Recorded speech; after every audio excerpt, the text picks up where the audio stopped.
दोस्तों, हम हर हफ्ते बड़ी मेहनत से आपके लिए एक दिल दहला देने वाली एनिमेटेड हॉरर स्टोरी बनाते हैं। तो अगर आप हमारी यानी खूनी मंडे चैनल की कहानियां एंजॉय कर रहे हैं तो हमारे चैनल को सब्सक्राइब कीजिए और हमारी लेटेस्ट वीडियोस की नोटिफिकेशन के लिए बेल आइकन दबाना मत भूलना।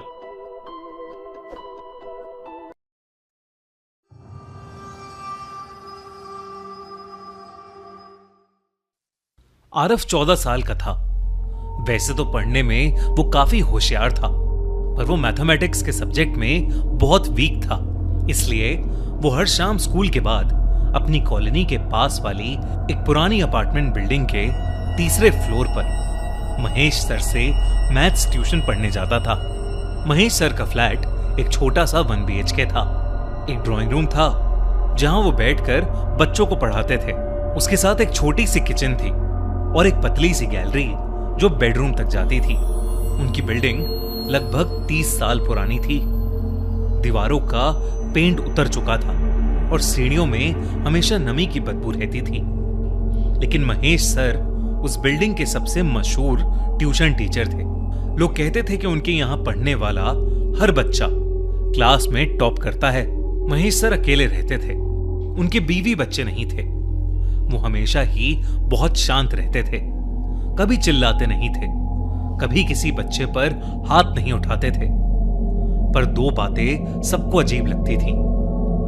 एक, महेश सर रात के 8:30 बजते ही क्लास ओवर कर देते थे, भले ही वो बीच क्वेश्चन में हो, और वो सब बच्चों को जल्दी जल्दी घर से बाहर निकाल देते थे। और दूसरी अजीब बात ये कि आज तक उनके किसी भी स्टूडेंट या आस पड़ोस वालों ने उनका बेडरूम नहीं देखा था। अगर कोई बच्चा गलती से भी उनके बेडरूम के करीब जाता था तो वो उसे जोर से डांट देते थे। एक शाम क्लास खत्म होने के बाद महेश सर ने आरफ को रोक लिया। उन्होंने कहा कि एग्जाम्स पास आ रहे हैं और उसे थोड़ी एक्स्ट्रा प्रैक्टिस की जरूरत है। उन्होंने आरफ को अगले दिन शाम को 7 बजे आने के लिए कहा। आरफ बहुत खुश था। उसे लगा कि सर उस पर स्पेशल मेहनत करना चाहते हैं। अगली शाम जब वो फ्लैट पर पहुंचा तो सिर्फ वो और महेश सर ही थे। उस दिन पहली बार था जब आरव अकेले ही महेश सर से पढ़ रहा था। सर ने उसे अलजेब्रा के कुछ मुश्किल सवाल दिए और वो उन्हें सॉल्व करने लगा। सर उसे बड़े प्यार से अच्छे से सिखा रहे थे। करीब 1 घंटा बीत चुका था। ट्यूशन का टाइम बस खत्म होने ही आया था कि बाहर अचानक तेज आंधी चलने लगी। कुछ ही मिनट्स में इतनी जोर की बारिश शुरू हो गई कि सामने वाली बिल्डिंग भी मुश्किल से दिख रही थी। तभी महेश सर को आरफ के पापा का फोन आया। उन्होंने बताया कि तेज बारिश और हवा की वजह से रास्ते में एक बहुत बड़ा पेड़ गिर गया है, जिसकी वजह से ट्रैफिक पूरी तरह जाम हो गया है और उन्हें आरफ को पिकअप करने में अब कम से कम 1 घंटा लगेगा। आरफ के पापा ने महेश सर से रिक्वेस्ट की कि जब तक वो आ नहीं जाते तब तक वो आरफ को अपने घर में ही रखें। महेश सर ने हामी भरी और फोन रख दिया। लेकिन फोन रखते ही महेश सर घबराहट के मारे बौखला गए थे। रात के 8:30 बज चुके थे।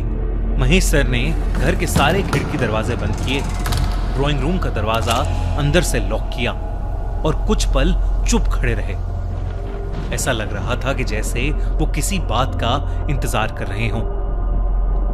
फिर वो धीरे से आरफ से बोले, आरफ तुम यहीं ड्राइंग रूम में बैठकर क्वेश्चन सॉल्व करो। मैं कुछ देर बेडरूम में जा रहा हूं और ध्यान से सुनो कि चाहे तुम्हें मेरे बेडरूम से कुछ भी सुनाई दे, किसी भी हाल में मेरे रूम के अंदर मत आना। ये कहकर महेश सर हड़बड़ी में गैलरी से गुजरते हुए बेडरूम में चले गए। बेडरूम का दरवाजा धीरे से बंद हो गया। आरफ को महेश सर का ऐसा हाव भाव देखकर बेहद अजीब लगा, लेकिन फिर उसने चुपचाप क्वेश्चन सॉल्व करना शुरू कर दिया। लगभग 10 मिनट ही बीते थे, तभी बेडरूम के अंदर से धीमी सी फुसफुसाहट आई, जैसे बेडरूम के अंदर से कोई आपस में कुछ खुसफुसा रहा हो। कई आवाजें एक साथ बहुत धीरे धीरे बोल रही हों। आरव ने ध्यान से सुनना चाहा, लेकिन अचानक से सब शांत हो गया और तभी एकदम से पूरे फ्लैट की लाइट चली गई। पूरा घर अंधेरे में डूब गया। सिर्फ बाहर चमकती बिजली की रोशनी जो खिड़की से आ रही थी वो कुछ पल के लिए कमरे को रोशन करती और फिर सब कुछ दोबारा काला पड़ जाता। तभी महेश सर के बेडरूम का दरवाजा अपने आप खुल गया। अंदर घना अंधेरा था, लेकिन आरव को लगा कि दरवाजे के अंदर से दो लाल चमकती आंखें उसकी तरफ देख रही हैं। उसने महेश सर को आवाज लगाई, सर, महेश सर, क्या आप हो अंदर? अब धीरे धीरे वो लाल आंखें बढ़ती जा रही थीं।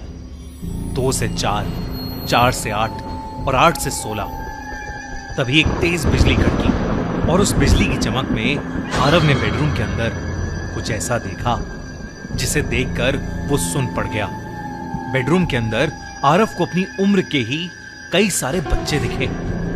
उन सब की आंखें एकदम लाल थीं और चेहरे एकदम सफेद। वो सब बेहद डरावने लग रहे थे और बस आरव को ही घूरे जा रहे थे। पर जैसे ही बिजली कड़कना बंद हुआ और अंधेरा हुआ, वो चेहरे और आंखें गायब हो गए। तभी उसे बेडरूम के अंदर से एक ऐसी चीख सुनाई दी कि आरव के शरीर में सर्दी की लहर दौड़ गई। आवाज महेश सर की थी। एक चीख, फिर दोबारा। ऐसा लग रहा था कि महेश सर दर्द में चीख रहे हैं। आरव महेश सर की चेतावनी भूल गया और भागा भागा बेडरूम के अंदर चला गया। कमरे में सिर्फ मोमबत्तियां जल रही थीं। फर्श पर सफेद चौक से एक बड़ा सा गोला बना हुआ था। उस गोले के चारों तरफ पुरानी कपड़े की बनी छोटी छोटी पुतलियां रखी थीं। हर पुतली के गले में एक कागज बंधा था और कागजों पर अलग अलग बच्चों के नाम लिखे थे। कमरे के बीच महेश सर घुटनों के बल बैठे थे। उनके सामने एक लोहे की थाली रखी थी और उसमें काला खून जमा था। महेश सर अपनी उंगली से खून की बूंदें उस थाली में गिरा रहे थे और लगातार किसी अनजान भाषा में कुछ बोलते जा रहे थे। उनकी आवाज बिल्कुल बदल चुकी थी, भारी और बहुत अजीब सी, जैसे दो अलग अलग लोग एक साथ बोल रहे हों। ये सब देखकर आरव की चीख निकल गई। उसके चीखते ही महेश सर ने धीरे से अपना चेहरा उठाया और उन्हें देखते ही आरव की रूह कांप उठी। महेश सर का पूरा चेहरा सफेद पड़ चुका था और वो इतना भयानक लग रहा था कि जैसे महेश सर पर किसी आत्मा ने कब्जा कर रखा है। महेश सर ने आरव को गुस्से से देखा और फिर एक अजीब ढंग से हंसने लगे। फिर उन्होंने सामने रखी पुतलियों में से एक पुतली उठाई। उसके गले में जो कागज लटका था उस पर लिखा था आरव। ये देखते ही आरव इतना डर गया कि वो सीधा कमरे से बाहर भागा। महेश सर एक झटके से खड़े हो गए और वो आरव की तरफ आने लगे, लेकिन उनकी चाल किसी इंसान जैसी नहीं थी। ऐसा लग रहा था कि जैसे वो हर कदम किसी और की मर्जी से उठा रहे हों। आरव ने बिना पीछे देखे जल्दी से घर के दरवाजे की कुंडी खोली और सीधा सीढ़ियों की तरफ दौड़ पड़ा। बारिश की वजह से सीढ़ियों पर पानी जमा हो गया था और भागते हुए आरव सीढ़ियों से नीचे गिर गया और बेहोश हो गया। कुछ देर बाद आरव की आंख खुली तो वो हॉस्पिटल में था। उसके पापा और मम्मी उसके पास खड़े थे। उसने अपने साथ हुआ पूरा किस्सा उन्हें बताया। जब ये सब चेक करने आरव के पेरेंट्स पुलिस के साथ महेश सर के फ्लैट में गए तो फ्लैट का दरवाजा पहले से ही खुला हुआ था। पुलिस सीधा बेडरूम के अंदर गई। पूरा बेडरूम बिल्कुल वैसा ही था जैसा आरव ने बताया था। एक बड़ा सा चौक का गोला और चारों तरफ मोमबत्तियां और पुतलियां। उन पुतलियों में कई सारे बच्चों के नाम लिखे कागज मिले। वो सब नाम करीब 10 साल पहले गायब हुए बच्चों के थे। ये देखकर सब लोग शॉक थे, पर महेश सर का कोई नामो निशान नहीं था। ऑफिसर जब बेडरूम से अटैच्ड बाथरूम में गया, उसकी आंखें फटी की फटी रह गईं। बाथरूम में महेश सर की लाश पड़ी थी। उनके मुंह से झाग निकल रहा था। ऐसा लग रहा था कि जैसे उनको किसी ने जहर से मारा है। वहां एक लेटर भी पड़ा था जो महेश सर की हैंडराइटिंग में था। वो पढ़कर सबके होश उड़ गए। उसमें महेश सर ने लिखा था कि 10 साल पहले उनके ऊपर एक ऐसे इंसान की आत्मा चढ़ गई थी जो मरने से पहले बच्चों का मांस खाता था। रात होते ही वो उनके शरीर को पूरी तरह काबू कर लेता था और उसी शैतान ने 10 साल पहले महेश सर के हाथों से मासूम बच्चों को मरवा डाला था और उन्हें हमेशा हमेशा के लिए अपने काबू में कैद कर लिया था।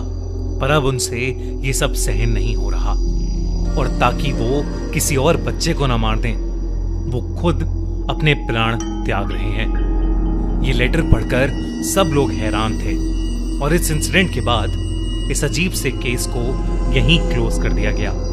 लेकिन आरव शायद ही कभी इस केस को, महेश सर को और अपने साथ हुई उस खौफनाक घटना को भुला पाएगा। अगर आपको ये वीडियो अच्छी लगी तो हमारा चैनल खूनी मंडे सब्सक्राइब करना बिल्कुल मत भूलना।